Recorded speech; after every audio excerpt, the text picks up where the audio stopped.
Hello, everyone. Okay, this month it is our intention to make it a December to remember. Anybody know what commercial used that tagline? It was done a few years ago by Lexus. And, Reverend Joanne and I will take our inspiration from any place. We don't limit ourselves at all. That's for sure. So this time of year, we get different feelings, right? Some of us are just like loving the holidays. And others of us, not so much so. And some of us are just sort of in between. But here's the good news for all of us. It's only 3 weeks this year, right? I mean, it started early, but really it's 3 weeks. So I say embrace it, right? And as Leif shared, set that intention for the whole holiday season. Let that just be your guiding light. Because our intention, Reverend Joanne and I, we have an intention, and that intention is to make this holiday as joy-filled as possible. And to offer some love and peace along the way, and that's our intention for every Sunday and for every event this month. It's just to let that love and that peace come together joyously and through celebration and through friendships and through fellowship and gathering. Wherever we are, we have an opportunity to be that light, which is what we're talking about today, actually. So I don't necessarily know who's going to get a Lexus in this room. I know I will not be. Well, maybe I will be. I don't know. So, but the idea is, right, let us all just put out some goodness from our heart. And let us start with the light. And today I want to talk about light, but not in the form of Hanukkah. So thank you, Jeff, for that wonderful opening treatment. You have heard everything and know everything you need to know about Hanukkah now. Because I want to talk about that miracle of light. And I want to start with that Christmas tree. Did you hear about the Christmas tree that went into therapy? It had to, because it just had too many hang-ups. But once it learned to lighten up, things got better. And that's what today is about, lightening up. Because sometimes, I don't know about you, but sometimes don't you feel like that Christmas tree? It's like, I'm so weighed down with all of these ribbons and ornaments and memories, right? All of that stuff that I can't really show my brilliance because you don't see a lot of me, right? You see all of the trimmings, but not the light that's at the heart of it. And I want us all to be that light this year. I want us to release what's holding us back, man. Just release it and step up. And just let the light not only surround you, but come from you. Because, right, that's what this holiday is all about, is love and light, and the fact that this is the darkest days. And I must say, coming from California, the hardest thing for me was getting used to the darkness of winter around here. But it is it can be very comforting and very renewing. And in the quiet, we can be transformed to letting our light shine. So there's a Chinese proverb I would like us to reflect on. If there is light in the soul, there will be beauty in the person. If there is beauty in the person, there will be harmony in the house. If there is harmony in the house, there will be order in the nation. If there is order in the nation, there will be peace on earth. It's sort of a chain reaction. And guess what? It starts within. That chain reaction that we call life always starts within. And at any point in time, not just on the 31st, at any point in time, we get to reset it. We get to reset it and understand our brilliance. And let it shine through us from a place of light. It starts within. It starts with us embracing our light. that light of love, that light of forgiveness, that light of oneness. We talk a lot about oneness, but if you really think about oneness, it's about recognizing that we are all connected and that we all share the purpose to be love. I believe that is our shared mission. It's just to be love in divine action. So I want to share a story today. I'm probably botching his last name, but Jacques Luzeron, he wrote a book called There Was Light. And he was way back during the French Revolution, is sort of like where he got his fame, so to speak. But he was blinded at the age of 8. And his greatest fear was that he was always going to be surrounded in darkness, that darkness would dominate his world. But soon he realized that he had within him what he needed to shine an inner light brighter than any he could have ever seen with his vision. So during World War II, Jacques let his light guide him, and he led the French Revolution. He was one of the main leaders. And he also had the opportunity of spending some time at a Nazi concentration camp. But he never let that inner light go out. It would dim. It would definitely dim. And then he would have to get quiet, and he would have to go within. He would have to find hope within so he could bring that hope to others. And a lot of times he mentions in his book that light, that inner light of hope, became love, which is beautiful. Think about the idea of light. It's not only a brightness factor, right? But there's also a vibrational factor to lightness. That there's an energy that rises within us that allows our state of being to become more, animated isn't the right word, to become more genuine. Genuine's the right word. When we allow our light to shine, we are genuinely showing up, suiting up as who we are. That divine expression of the one that never expresses anything like we express, right? That's when our light is shining. Ernest Holmes, the founder of Science of Mind and the author, wrote, "Love is the grandest healing and drawing power on earth.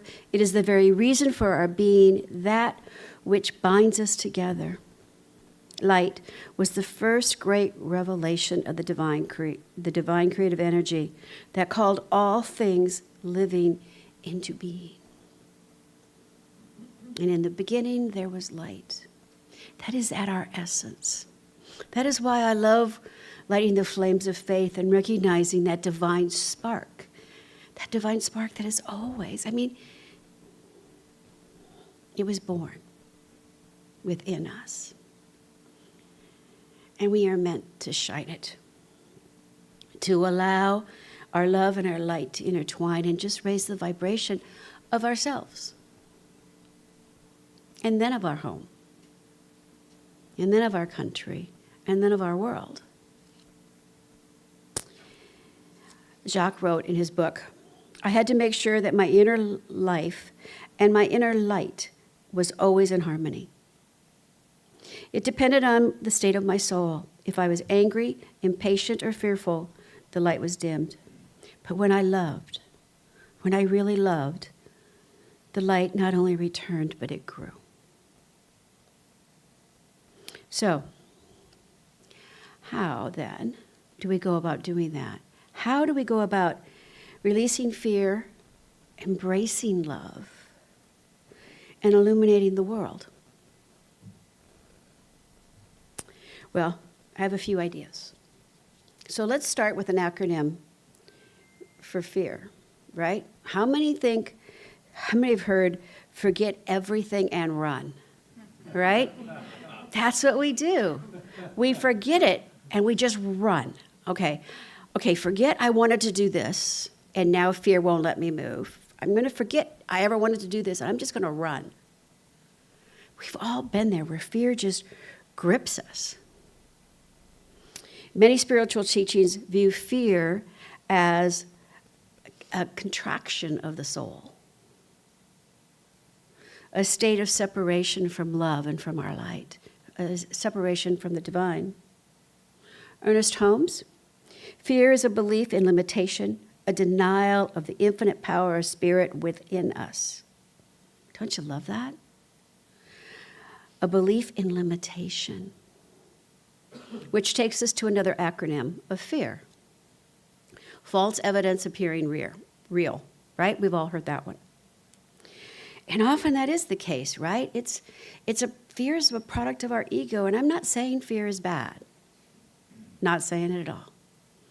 But in the moment, it feels awful. It just, I don't know, it just makes us feel, for me, I feel something in my stomach. It's like, I couldn't even run if I wanted to. I'm just frozen. But when we acknowledge it, when we acknowledge our fear without any judgment, we just acknowledge that it's there, it starts to loosen its grip. It lets go of some of its power. Just like when we release anything, when we face our fear, it releases some of its power on us, some of its whole. When we face it with awareness and compassion, then it allows us to not only learn more about ourselves, but allows us to get a deeper spiritual understanding of who we are, of what's really going on in our soul, what is really ours to deal with. Which takes us to a new definition that Dennis Merritt Jones wrote in his book. Face everything and rethink. Don't you love it? He wrote a book, I don't remember the name of the book. Something fear. Anyway, it doesn't really matter. So, when we embrace our fears, they become almost transformative. They're no longer shrinking us. They are allowing to expand and to go deeper and to go wider and to be so aware and open up that space for love. And that's what a transformative process is, right? It's taking love and working through whatever it is. Be it a fear, a worry, a doubt, a whatever. Sometimes it's just about change. Sometimes change in and of itself can bring up fear, right? So it starts to dim our light, but we don't need to let it, especially during this time of the year. Because if we suppress it, it gets more power. If we acknowledge it, it's got no place to run. It has to stand there and face us. In the book, I don't remember the title of. When fear speaks, listen. Oh yeah, when fear speaks, listen. Thank you, Jeff. When we face our fears, according to Dennis Merritt Jones, there are these messengers that suit up and show up, and those messengers aren't our enemies. They're our wake-up call. They're our nudge to a transformation, to something great. He encourages us to not only listen to our fear, but to actually dance with it, inviting it to reveal what we are attached to that we're now losing, because that's what fear is. We're expanding, and there's something that doesn't want us to do that. What is that? What is that idea? What is that belief? What is that emotion that we just need to move beyond? He talks about, instead of avoiding or suppressing fear, to mindfully have a dialogue with it. What is it that I'm to learn from you? And then go into the quiet. What is it that I am to let go of?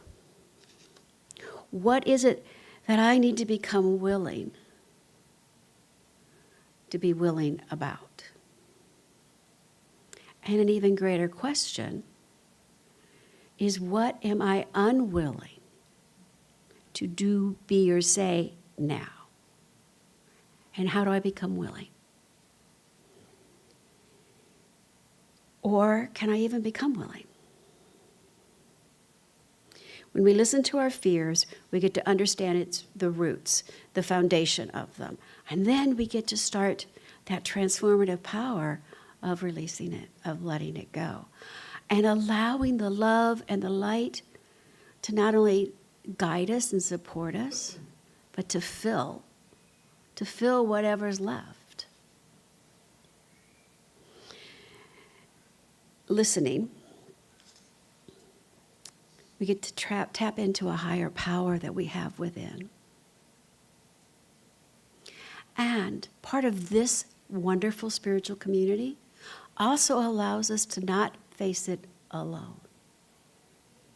We get the support of this community, of this fellowship. We get the support of incredibly powerful prayer practitioners.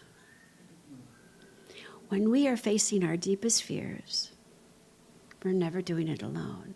Spirit is right there in the muck. And everyone in this room, everyone online that's part of this community, willing to help and support and to know and to feel exactly what that truth is.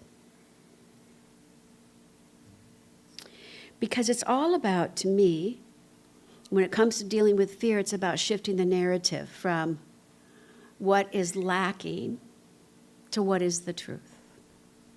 To remembering that right here and right now, I am enough. I'm just enough. I am where I'm supposed to be. I am safe. Think about it. Right here in this moment. Take a breath. You can breathe as much as you want. There is nothing you are lacking in this moment. And every time you take a breath, a conscious breath, there is nothing you are lacking in that moment. Everything that you need to fully support you in a loss, in a change, in a transformative process, in whatever it is, you have. It's about shifting the narrative. Because in this present moment, fear does not reside. Have you noticed that? Fear is about woulda, coulda, shoulda. Fear is about what if, what about, right? It's either, fear is usual, we may feel it right now, but it's based on something in the past or something in the future. In the present moment, this present moment, this is where love is. Love is right here, right now. And when we take a breath, we activate it. Love is always in the present moment. That is how I know that right here and right now, each and every one of us is enough. That's how I know right here and right now, each of us has everything that we need to do whatever it is that is ours to do. In this very moment, there is nothing to fear. Nothing. So now we release the fear, but we also need to take inspired action.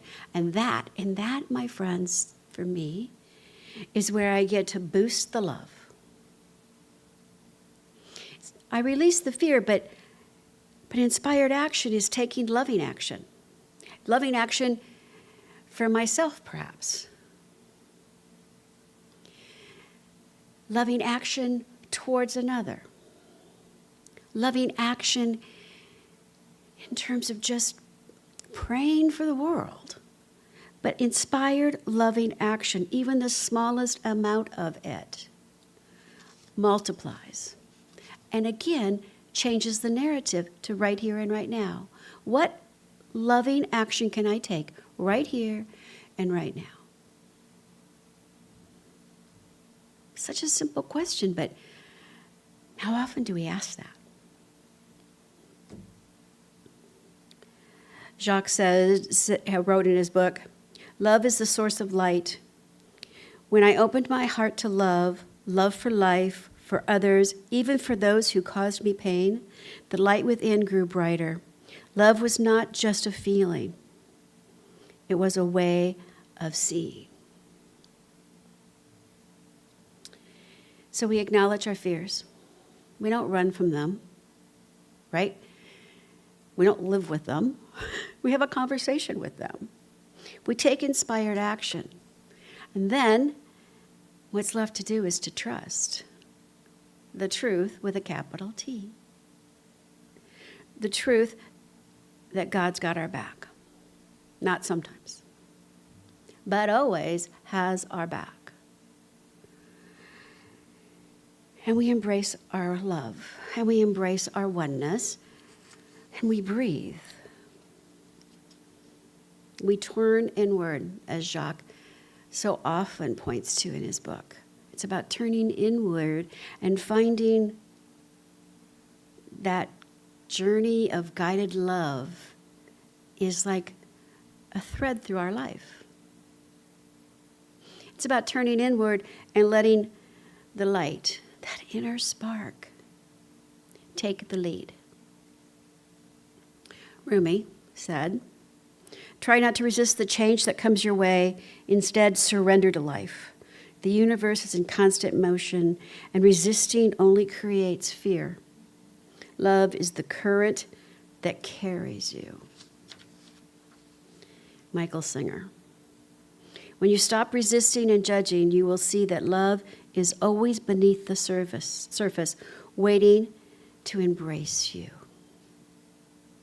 Not for you to embrace it, but for it to embrace you. Do you see the subtle change in that? Ernest Holmes. There is one life, one mind, one power. We are all individualizations of this one. And through this recognition, we find peace, we find joy, we find our light. We find our light. So, who's ready to be like a Christmas tree and like get rid of one hang up? Just one. Just your assignment, one hang up, just get rid of one. Okay, you could do as many as you want, but please just try one. That's your assignment. Get rid of one hang up around the holidays or around what's going on in your world or around whatever. Just let go of one of them and let that couple of extra lights twinkle really, really bright. Because when we start to shine individually, we become a greater power in the collective. And as we shift the collective, not only does our life shift, but the whole world shifts when we start to shift that greater collective consciousness of cosmic soup. One hang up, gone. One fear, listened to. And then let's get on with having a holiday. I'd like to close with the Chinese proverb. If there is light in the soul, there will be beauty in the person. If there is beauty in the person, there will be harmony in the house.